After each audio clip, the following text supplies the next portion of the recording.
Alexandre Riquier, je suis avocat depuis un peu plus de 10 ans maintenant et associé du cabinet Publica Avocat depuis 3 ans. Nous intervenons principalement en droit public et en particulier en droit des marchés publics. En parallèle de cette activité, j'ai une activité de formateur. J'ai enseigné un petit peu en université et j'ai ensuite donné des formations soit chez nos clients, soit auprès d'organismes de formation tels qu'InfoPro sur différents sujets relatifs à la commande publique qui sont aussi bien en lien avec le risque pénal de l'acheteur public, avec le RGPD, les nouveaux CCAG ou bien aujourd'hui la théorie de la prévision qui est un sujet qui occupe beaucoup les services marchés de nos collectivités.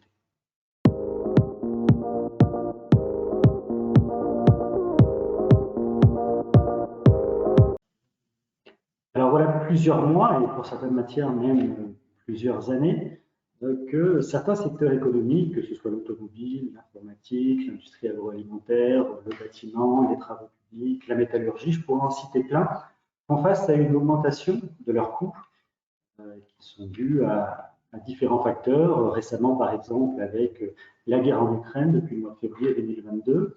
Et en fait, l'augmentation de ces coûts a des conséquences sur les marchés publics, puisque le prix, qui est en principe intangible, dans le cadre de ces marchés, oblige pourtant les titulaires de marché à faire des demandes de réévaluation de ces prix en raison de l'augmentation de ces coûts. Et cette problématique occupe énormément les collectivités territoriales et leurs services marchés. Elles ne savent pas toujours comment y répondre. C'est vrai que ce sont des sujets qu'elles n'ont pas forcément l'habitude de traiter. Et pour cause, on est vraiment dans un contexte exceptionnel qui a d'ailleurs amené les pouvoirs publics et par exemple le Premier ministre à donner des directives, à prendre une circulaire, je pense notamment à la circulaire du 30 mars 2022, qui vient essayer d'encadrer un petit peu tout ça.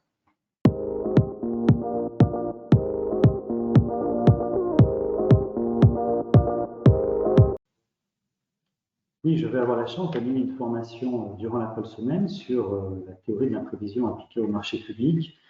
C'est une nouvelle formation. On a eu l'idée de proposer cette formation avec achatpublic.com parce que c'est un sujet d'actualité. En tant que praticien, je suis amené à le traiter énormément.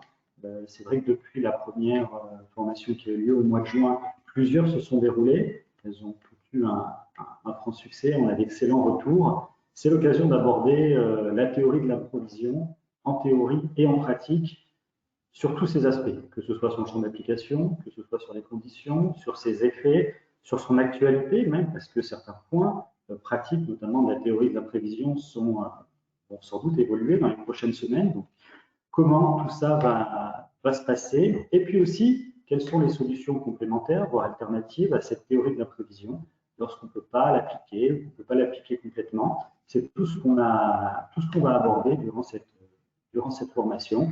Et puis enfin, la mise en pratique lorsque vous êtes face à une réclamation de la part des titulaires en tant qu'acheteur public, comment réagir et que demander à ce titulaire, quand lui accorder l'indemnité d'imprévision et comment lui accorder cette indemnité d'imprévision. C'est vraiment tous ces aspects-là qui seront abordés durant la fin de semaine.